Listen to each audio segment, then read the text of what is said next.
Hey guys, welcome to Those Two Chicks with a Podcast. I'm Emma Grace, and today is Tuesday True Crime, and it is Jordan's turn. Hi.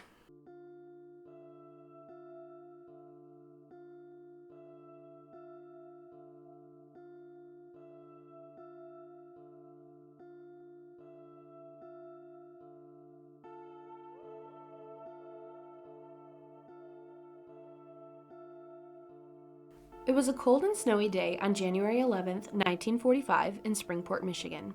Springport City employee Floyd Majeska was traveling on a desolate road outside of town when he noticed a car, it was a green Mercury, on the side of the road, facing the wrong direction and halfway into a snowbank. Floyd got out to investigate the vehicle, noticed that the ignition was off and that there were footprints leading to the driver's door. It only became more alarming when Floyd noticed there was a man slumped over inside the vehicle, partially on fire. Police arrived on scene and discovered the man had 3 bullet wounds that were likely the man's cause of death, and the fire was likely started after the shooting due to a cigarette that had fallen out of the victim's mouth and onto the floor of the vehicle. But who was this man? It was no other than Michigan State Senator Warren G. Hooper. And this scene would be the start of a 70-year unsolved murder case entangled with gang violence and government corruption.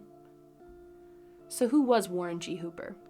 Born on May 2, 1904 in Los Angeles, California, Hooper was the great-great-grandson of William Hooper, a signer of the Declaration of Independence. I couldn't find much information about his upbringing, but he moved to Albion, Michigan, which is near Detroit, in 1935 to begin a career in advertising.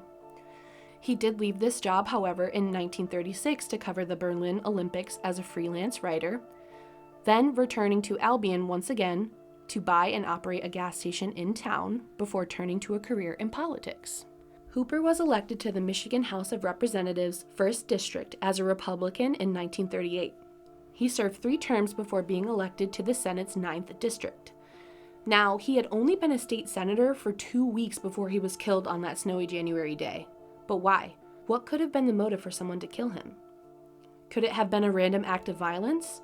Or does it have a connection to a case that Hooper was the star witness in? It turns out that on January 15th, 4 days after his murder, he was to be a key witness and testify before a grand jury about taking a bribe to alter a horse racing bill. The bill was to help lower the corruption and cheating within the horse racing industry. Now, his testimony would directly implicate millionaire Frank McKay, a former state treasurer, prominent Republican who was the subject of 3 federal grand jury probes beginning in 1940. Years later, in 1954, McKay would vigorously back a little-known Republican nominee for governor named Donald Leonard. Leonard was the former police commissioner who took over Hooper's murder case in 1947, increasing speculation that the Hooper murder remained unsolved not because of lack of evidence, but because some people simply wanted it that way. Let's jump back to 1945. There are a lot of names in this case, and I'm going to try to keep it as easy to follow as possible. The attorney behind the case that Hooper was to testify in was Kim Sigler, a Michigan attorney and who would later be Michigan's 40th governor. Sigler was passionate about this case and passionate about putting corrupt politicians behind bars. Hooper's death gave him more determination to put these men behind bars. Sigler now worked alongside police to piece together who pulled the trigger and tie it all back to McKay. One of the first big breaks in the case came on January 13th when a 48-year-old grocery salesman named Harry Snyder claimed to have seen a maroon car blocking Hooper's car on the highway, along with 2 men at the scene. Snyder drew a map for law enforcement showing how he drove up to the maroon car and got a good look at the fellow behind the wheel, and he then spotted the second man at Hooper's car. Snyder said, "It was as if the second man was talking to this fellow sitting in the car, which afterwards I found out was the dead fellow, see? The dead fellow sat with his head down like a drunk would." This was helpful, but not enough to lead to any arrests. Then in March, police caught another break when Sam Abramowitz, a convict with ties to Detroit's Purple Gang, claimed he and others had been hired, the head of the Purple Gang, Harry Fleischer, to kill Hooper. If you guys remember, I mentioned the Purple Gang in one of the past episodes. They were an all-Jewish gang in Detroit, and this story could have been their last hit. By May, Harry Fleischer and his brother Sammy, plus Detroit saloon operator Mike Selleck and a small-time gambler named Pete Mahoney were all charged with conspiring to kill Hooper. Abramowitz had turned state's witness, pointing the finger at all the other men exchanged for immunity. But here's the thing. Edward Kennedy Jr., defense counsel for two of the men, reportedly pointed out that Abramowitz had the same size feet as the track found at the murder scene, and that Sigler may have well given immunity to the true assassin. "I really think you've made a mistake in this case, Kim," he told Sigler. "I really do." But still to this day, we will never know if that's true or not. Now, here's where things get a little wild. Doubts aside, all the men were found guilty of conspiracy to commit murder and sentenced to 4 to 5 years in Jackson State Prison. But the charge of conspiracy didn't count for who pulled the trigger and paid for the hit. That question waited as Sigler tried again to nab McKay, putting him before the grand jury for conspiracy to violate state liquor laws. Remember, this was the time of Prohibition. McKay was found not guilty, but Sigler's name was nearly a household one by now, which no doubt helped him successfully run for governor in Michigan in 1946. Sigler's priorities shifted as governor, and the case stayed on the back burner until 1947, when inmates from the Southern Michigan Prison, now known as Michigan State Prison, came forward with an incredible tale. They claimed that multiple convicted members of the Purple Gang were given 1 day of freedom to go and kill Warren G. Hooper, paid for by McKay. These criminals, which included Fleischer and Selleck, were supposedly recruited to kill Hooper. They borrowed a maroon car of a deputy prison warden to get to Hooper that day on the highway. There was, they said, an entire organized system of criminals going in and out of prison with the help of guards, wardens, and even politicians, leaving many of them with the perfect alibi of being behind bars. Nothing really came about in regards to this story, but it's still wild to think about, and honestly, with how corrupt the government was at this point, it's not that far-fetched. It wasn't even just Michigan. This is the time of Prohibition, and many government officials were corrupt at this point. Sigler often postured that no matter how long it might take, he'd bring Hopper's murderer to justice. But as the years dragged on, the case got colder and colder.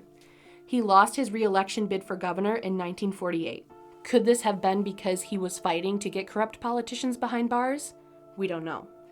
He unfortunately passed away in 1953 when a plane he was piloting crashed in Battle Creek. The case was largely quiet until 1987, when two men published a book called 3 Bullets Sealed His Lips, a thoroughly researched retelling of Hooper's murder. The book argued its own theory, a version involving Jackson prison officials, Purple Gang members, and an inmate named Raymond Bernstein, whom they claimed pulled the trigger, and implicated that Sigler knew the truth of the case all along, but never revealed it for political reasons. The Michigan Department of State Police has recently reactivated the Hooper case investigation. An investigator for the reopened case ended up tracking down Selleck and asked him to come clean about what had happened, due to the fact that he was one of the last remaining persons that had personal knowledge of the case. But Selleck wouldn't budge. He stated that he didn't talk, and he isn't going to talk about it now. Selleck never spoke about this incident, and he ended up passing away along with all the secrets of the case. They died along with him. In today's time, it might be possible to get DNA from the crime, but they're not really actively investigating anymore. Hooper can't tell us who his assailant was, but his grave in Albion's Riverside Cemetery marks the fact that he died trying to do the right thing. With honesty he lived, his tombstone reads, "For honesty he was taken." That's the case of the unsolved murder of Michigan State Senator Warren G. Hooper.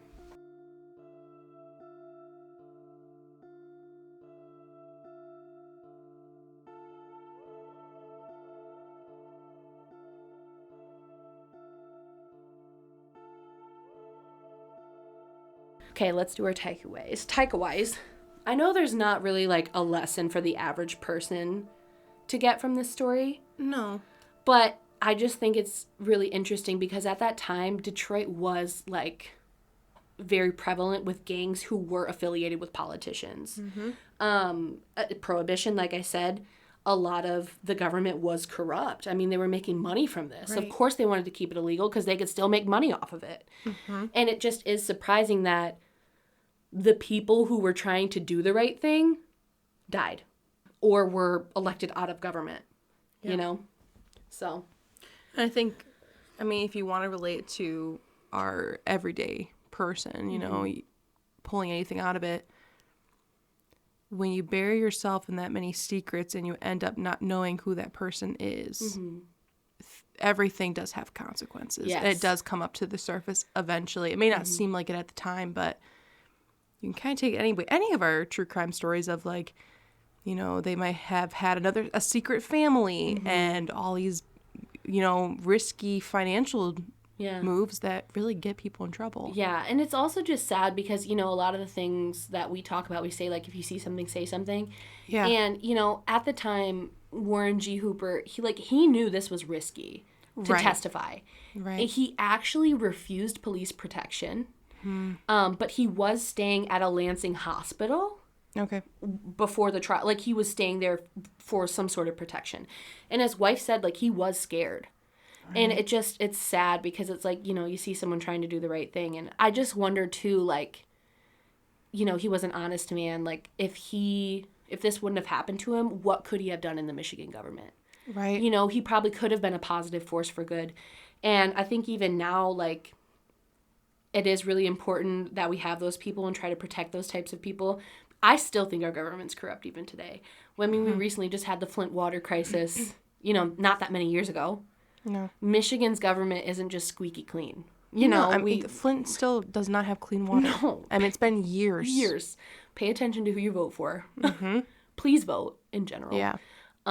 Just to tie it back to, like, present day, but it's crazy. The Purple Gang, I feel like, needs their own episode. Oh, yeah. So, and at this point, too, I will mention that they were an all-Jewish gang, and they actually merged with an Italian gang. Okay. So they're, like, extra dangerous at this point. They had so many people. But this was considered their last hit before the gang kind of fell apart. And I do believe the theory that they had members who got out of jail I'm sure. and committed this murder. Sure. 100%. Especially with the vehicles matching up. 100%. Especially with this time frame. Mm-hmm. You know, you had how many times? I mean, we kind of look at it like you read all the old during the Prohibition and just the Wild West robberies. Yeah. How easy it was for them to break out of jail. For sure. It seemed like they just walked right out and they're like, see ya. Well, they had all these people who were being bribed so they could. Right. I mean, I'm sure that, like, it's funny you watch those, like, mafia movies or the gang movies back in the 40s or whenever, and they're all, like, eating their fancy meals in prison and just, like, living it up. Like, who cares? They're just serving their time for a little bit. They're still getting all this money in. Didn't matter to them. Right. You know? No, it's interesting. Yeah. I just thought it was interesting, and it's such a big case for Michigan's history. Right. I didn't even know about it. No. I've never heard of this man. I think that's one of those things. Like, when it comes to politics in general, we hide everything. Yeah. And then we're upset when we see the outcome because of how many secrets are buried and how many things. And we can look in the media. It doesn't matter who you voted for. I'm saying anybody, both sides. You see all these things that come out of they hid this, they hid that, and it's everywhere. But I think it's just being a little bit more aware of the situation. And overthrow the government. That's the takeaway. It's overthrow. Good luck. Yeah, I know. So that was my story for the week. I hope you guys that was super interesting. enjoyed it, but, like, I don't know, learned something new from it about the state's history. Yeah. And we'll see you Friday. Goodbye. Bye.